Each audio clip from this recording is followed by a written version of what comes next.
Hey, what's going on guys? This is Goku. Welcome back to another Dragon Ball What If video. Today, I'll be telling you guys the story of What If Goku Was an Android, Part 2. If you have not seen the first part, or just don't remember what has happened, there's a card on the screen or links down below in the description, and a pinned comment. You can watch the first part real quick and then come back to this one. With that being said, let's get right back into this What If continuation, What If Goku Was an Android, Part 2. Vegeta and Nappa overlooked the city that their pods had just cratered into. Nappa wanted to display his power over the local populace and thus obliterated the surrounding city with ease. Nappa laughed maniacally, but before he could press forward, his scouter blared. His scouter was picking up multiple readings. He rhetorically notifies Vegeta, who had already read the results of the readings on his scouter. Before they could even discuss further, the Z-Fighters have arrived to the area. Piccolo, Gohan, Krillin, Tien, Chaozu, and Yamcha stare down Nappa, and now, in this timeline, are aided by an android machination of Son Goku. Vegeta smirks awkwardly as he notices his scouter is picking up nothing once he aims it at who he knew to be Kakarot, the failed Saiyan warrior. The two invading Saiyans would introduce themselves to their enemies before Vegeta chimed in. "Huh, your power's so low, Kakarot, my scouter can't even read you," Vegeta mocked. "Oh, don't worry, that's by design, Vegeta," Goku countered. There wasn't room for any more pleasantries. The Saiyans decided to start with warming up their enemies. Nappa would summon a Cyberman for each of the Z-Fighters, and would taunt them by stating that each of these green plant men had the power that equaled the might of Raditz, expecting to see their faces filled with shock and fear. But Nappa nearly took a step back when the Z-Fighters remained with a stoic posture, hints of confidence emanating from their expressions. In a split second, all of the Cybermen were eliminated by each respective Z-Warrior. As Android Goku, who had trained with them for a few weeks before the arrival of the Saiyans, and had given all of the other Z-Warriors a power boost from that training session compared to their main timeline counterparts. After defeating his Cybermen with ease, Piccolo removes his cowl and headpiece and increases his ki, and lunges into battle towards Nappa. The two exchange blows back and forth, showing that the two warriors are near equals.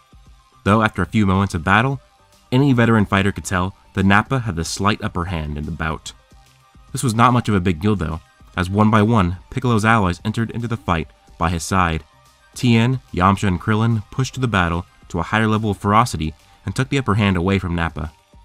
The two remaining full-blooded Saiyans stared each other down. It looked as if Goku was analyzing every single flinch, heartbeat, and breath that Vegeta was taking. The instant that Vegeta extended his calf muscles to lunge at Goku, Goku already fully reacted, studied every possible movement that Vegeta could have made, and made his own move forward. Goku blitzed towards Vegeta and hurled a punch. The Saiyan Prince just barely dodged, Goku's skin skimming across his face. Goku then used his forward momentum to raise his leg and land a kick on the side of Vegeta's neck. It barely even moved the Saiyan royal back. Vegeta laughed. "Odd, my scouter tells me that you have no power, but my body tells me that you are far beyond the capabilities of even Nappa. Impressive, still not enough for the Prince of all Saiyans." Vegeta grabs Goku by the neck and slams him into the ground before kicking him several miles away. He launches ki blasts at Goku and lands plenty of blows. Seemingly having everything under control, Vegeta looked euphoric in battle. Nappa was bruised, bloodied, and out of breath as he faced off against the majority of the Z-Fighter team. He could defeat any of them in a 1v1, but all of them teamed up was way too much for him. Not only was he already losing, but his energy was dimming fast. The battle was only looking more bleak. After taking a devastating punch to the gut from Piccolo, Krillin and Yamcha combined their ki blasts and landed a direct hit, knocking Nappa many feet away. The evil Saiyan landed right in front of the young Saiyan hybrid, Son Gohan. While Gohan was more than ready to take on the Cybermen in battle, his fear took over, and he was not ready to take on Nappa. He looked down at the struggling Saiyan. It didn't matter to Gohan that he could sense that his own chi was far higher than that of the wounded Nappa's, but he was still too afraid. "Come on, Gohan, finish him now," Piccolo screamed. But Gohan only remained still as he looked at the helpless Nappa. "You got this, kid. Finish me off with some honor," Nappa pleaded with a cocky tone, but Gohan wouldn't even give in to the demands of Nappa. Nappa looked over his comrade Vegeta and noted that at the very least, his comrade was successful in his own battle. Bulma sat in her laboratory as she watched the battle of Goku and Vegeta between the lenses that she had installed into his eyes. She looked worried and realized that Goku was struggling in the battle. She pulled the screen into her mobile device so she could watch as she hurried down the hallway. She looked around her to make sure that nobody was following her, and she accessed a secret room hidden in the wall. She forced the walls to rapidly close behind her and continued further into the secret office that was nearly identical to her main office, just smaller. She studied the computer screens that surrounded the large capsule strewn across the floor. The tarp that was draped over the capsule blew from the breeze, activated from the secret automatic doors. Bulma looked at the screen once more and saw Goku take a devastating punch from Vegeta before being knocked away from a ki blast. She grunted and ripped the tarp over the capsule, revealing that there was someone laying inside of it. Only a small window by the face allowed anybody to peer inside. She looked down through the glass window and studied the readiness of her secret experiment. Android Raditz. Vegeta had landed many dozens of hits upon Goku. The Saiyan android was now slightly bruised and bleeding, but still seemed more than capable of holding his own against the Saiyan Prince. As Vegeta went to land yet another punch, this time Goku completely dodged it, taking Vegeta off guard and allowing Goku to land a punch right in the middle of his face. For the second time in this fight, Goku landed a blow on Vegeta, and for the first time, it damaged him. Vegeta's anger overcame his expression. What the hell? How did you do that? You see, Vegeta, I'm not a natural Saiyan anymore. Now, I'm an android. I have infinite stamina. Throughout this entire fight, every punch you threw, every chi blast you launch, you lost energy. I didn't. In fact, I've only gotten stronger, as this is my first true fight in this body. You fool. You're not a true Saiyan, are you?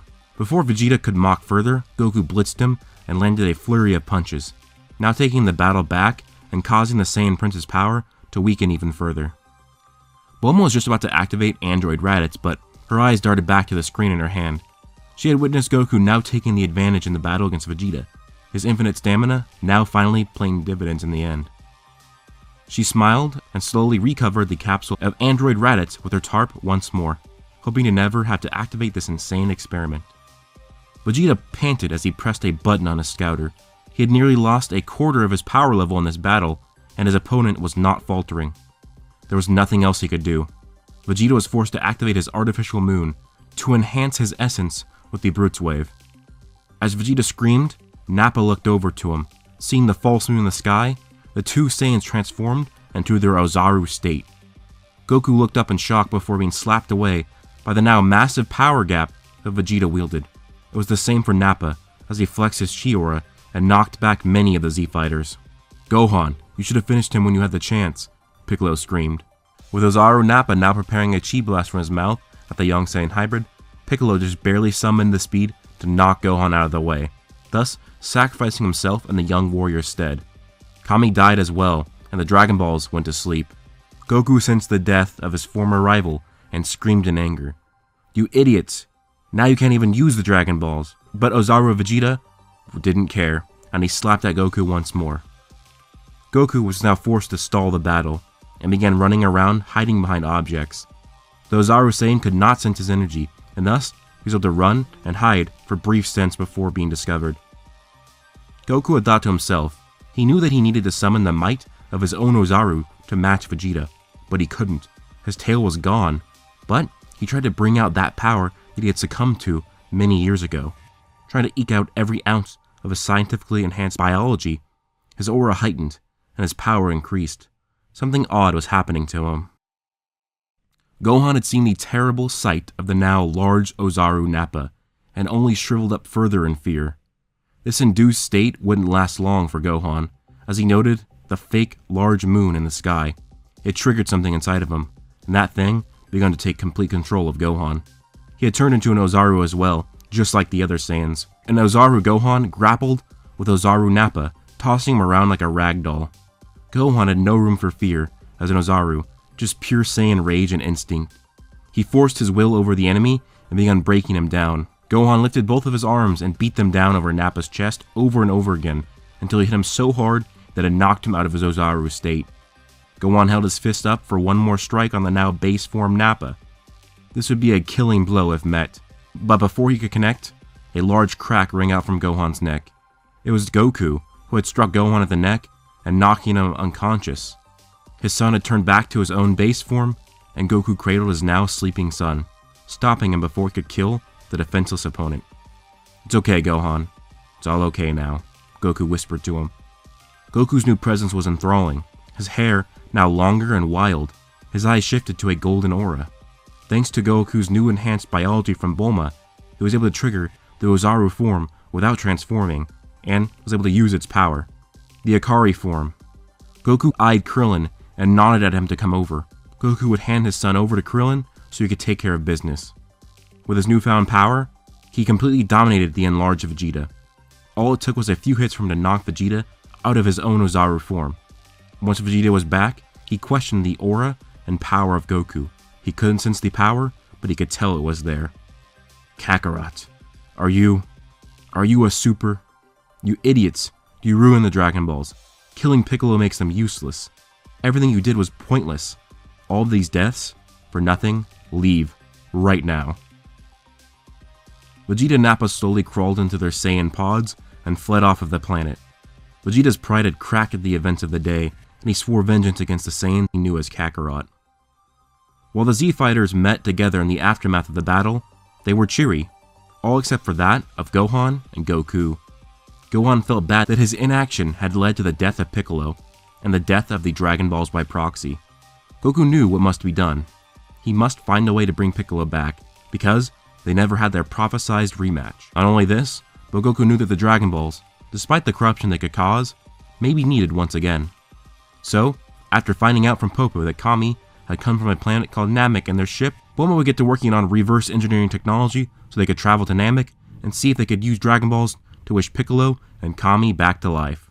Do you want to know what happens? Find out next time on Broku72. Please leave a like, comment, subscribe, turn on notifications so you'll be notified for the next part of this What If.